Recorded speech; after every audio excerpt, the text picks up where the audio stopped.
নমস্কার। আমাদের আজকের সাংবাদিক সম্মেলনের মূল উদ্দেশ্য হচ্ছে, আপনারা জানেন যে অতি সম্প্রতি 10 তারিখ কেন্দ্রীয় সরকারের স্বরাষ্ট্রমন্ত্রী সিএএ নাগরিকত্ব সংশোধনী আইন দেশে চালু করার জন্য ঘোষণা দিয়েছেন এবং এই ঘোষণায় তিনি বলে দিয়েছেন যে এই ঘোষণার পর থেকেই সিএএ আইন গোটা দেশে লাগু হয়ে গেল। এই আইনে যারা নাগরিকত্ব নিতে চান আমাদের দেশে, ইতিপূর্বে যাদের নাগরিকত্ব অর্জন করা হয়নি, তাদেরকে অনলাইন পোর্টালের মাধ্যমে অ্যাপ্লিকেশান করতে হবে। তারপর কেন্দ্রীয় সরকার সমস্ত তথ্যাদি বিবেচনা করে তাকে নাগরিকত্ব দেওয়ার জন্যে চিন্তাভাবনা করবে। তো এই ঘোষণা পরই গোটা দেশ জুড়ে একটা বিরাট প্রতিক্রিয়া শুরু হয়ে যায়। প্রতিক্রিয়া রয়েছে আমাদেরও। কারণ কি, এই যে নাগরিকত্ব সংশোধনী আইন নিয়ে গত 4 বছর আগে 2019-এ গোটা দেশ জুড়ে এটার প্রতিক্রিয়ায় প্রায় শতাধিক লোক মারা পড়েছে। কারণ এই নাগরিকত্ব সংশোধনী আইনে যেভাবে নাগরিকত্ব দেওয়ার জন্যে কেন্দ্রীয় সরকার নূতন করে প্রস্তাবনা রেখেছে, আইন তৈরি করেছে, আমরা দেখলাম এই যে সেদিনের যে ঘোষণাতে তারা বলল শুধুমাত্র তারা 5 বছর ধরে ভারতবর্ষে থাকছেন, এইটারই তাদের প্রমাণপত্র দাখিল করতে হবে। অথচ আমরা জানি যে ভারতবর্ষের যে নাগরিকত্ব আইন 1955 সালে যেটা ছিল, সেখানে পরিষ্কার বলা আছে জন্মসূত্রে, বৈবাহিক সূত্রে, উত্তরাধিকারী সূত্রে অথবা অন্তত 5 বছর ধরে যদি কোনো মানুষ ভারতবর্ষের যে কোনো প্রভিন্সে একটানা বসবাস করে তাকে নাগরিকত্ব দেওয়া হবে। তাইলে আর নূতনত্ব কী থাকছে? তারা যে বলছে যে 5 বছরের ডকুমেন্টস দিতে পারলেই হবে। আমরা জানি বিষয়টা তা না। এরা খুলাসা করে কিচ্ছু বলছে না। প্রকৃতপক্ষে নাগরিকত্ব সংশোধনী আইনের মধ্যে যেটা আমরা এখন থেকে 4 বছর আগে দেখেছিলাম, সেখানে পরিষ্কার বলা আছে ধর্মীয় কারণে যাদেরকে বাংলাদেশ, পাকিস্তান, আফগানিস্তান ছাড়তে হয়েছিল, তারা কি পরিস্থিতির চাপে পড়ে এখানে এসেছে, যদিও ধর্মীয় কারণ বলা হয়েছিল, তাদেরকে প্রমাণ সহ দাখিল করতে হবে। এই প্রমাণে সন্তুষ্ট হলে কেন্দ্রীয় সরকার বিবেচনা করতে পারে নাগরিকত্ব দেওয়া হবে কিনা। এই কথাটাকে সম্পূর্ণ গোপন রেখে এখন এই ভোটের মুখে, মাত্র ভোট আর 2-1 দিন, হয়তো আগামীকালই ঘোষণা হয়ে যেতে পারে, এটাকে ভোটারদের দৃষ্টি আকর্ষণ করার জন্য, তাদেরকে প্রলুব্ধ করার জন্যে, বিজেপির প্রতি আকৃষ্ট করার জন্যে এই ঘোষণা দিয়েছে। আমাদের তো ধারণা তাই, দেশের মানুষও ধারণা করছে তাই। আর নইলে 4 বছর ঝুলিয়ে রেখে এখন নূতন করে এটা কেন ঘোষণা, এখন কেন এইভাবে এত সরল করে বলা হচ্ছে যে সবাই নাগরিকত্ব পাবে? এটা নাগরিকত্ব বাতিলের কোনো বিষয় না, নাগরিকত্ব দেওয়ার প্রয়াস। যদি তাই হয় তাহলে তো দেশের প্রচলিত আইন রয়েছে, নূতন করে নাগরিকত্ব সংশোধনী আইনের কি প্রয়োজন দেখা দিল? এর পেছনেই রয়েছে রহস্যটা। এই নিয়ে লক্ষ্য করে দেখুন, এই আইন ঘোষণার পরে আমরা দেখলাম অসম, ত্রিপুরা সহ সর্বত্র প্রতিক্রিয়া শুরু হয়ে গেছে। এবং যারা এই কে আইন চাইছে না, যেমন আমার ত্রিপুরাতে ত্রিপুরা মথা সহ সমস্ত ট্রাইবেল সংগঠন কে আইন প্রযোজ্য হোক চায় না। অসমের বুকে সমস্ত সংগঠন, উত্তর পূর্বাঞ্চলে কেউ চায় না নাগরিকত্ব সংশোধনী আইন, কেউ চায় না, তাদের প্রতিবাদ রয়েছে। এবং শুধু তাই না, এর বিরুদ্ধে সুপ্রিম কোর্টে মামলা ঝুলছে। এই নাগরিকত্ব সংশোধনী আইন যে সমস্ত প্রভিন্সে অন্তত এডিসি আইন, উপজাতি জেলা পরিষদ আইন রয়েছে, এটা কেন্দ্রীয় সরকার ইচ্ছা, সেখানে এই নাগরিকত্ব সংশোধনী আইন চালু হবে না। এটা এখনো মামলা ঝুলে আছে।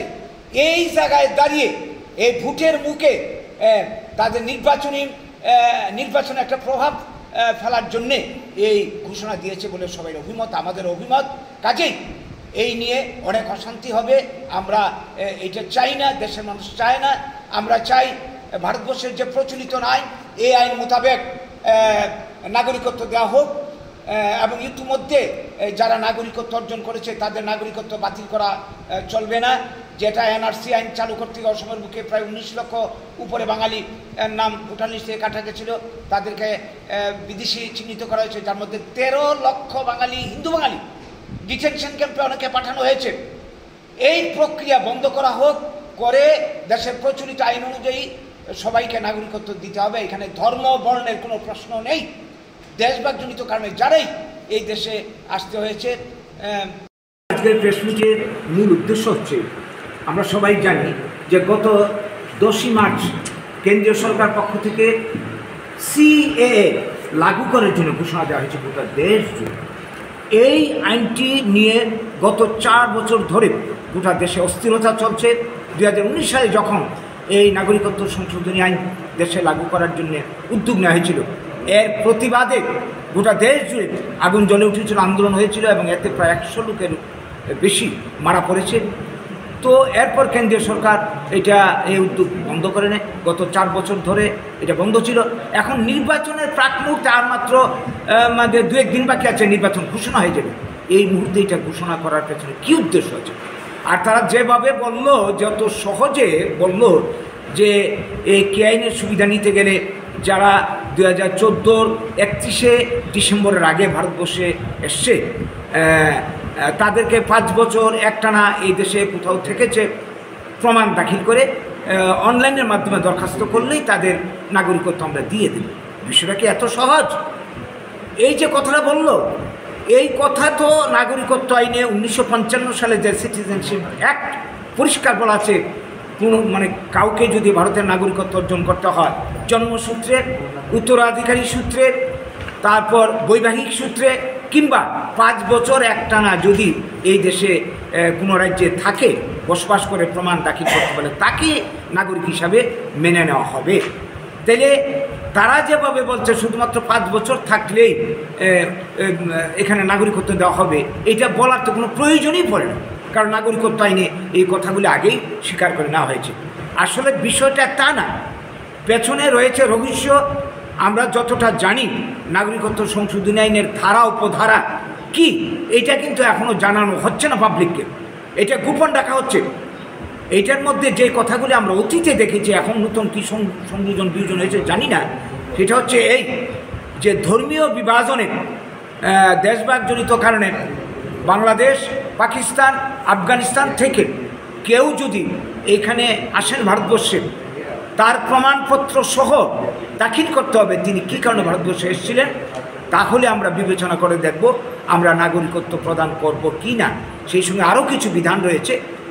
তো এই নিয়েই গুলুযোগ বাঁধে যে ভারতবর্ষ ধর্মনিরপেক্ষ দেশ, সংবিধানের ধর্মনিরপেক্ষতাকে মূল নীতি হিসাবে যেখানে স্বীকার করা হয়েছে, এইখানে পার্টিকুলার 2-3টা কমিউনিটিকে স্বীকার করে নেওয়া হয়েছে, বাকিদের কথা স্বীকার করা হয়নি। এইটার কারণটা কি?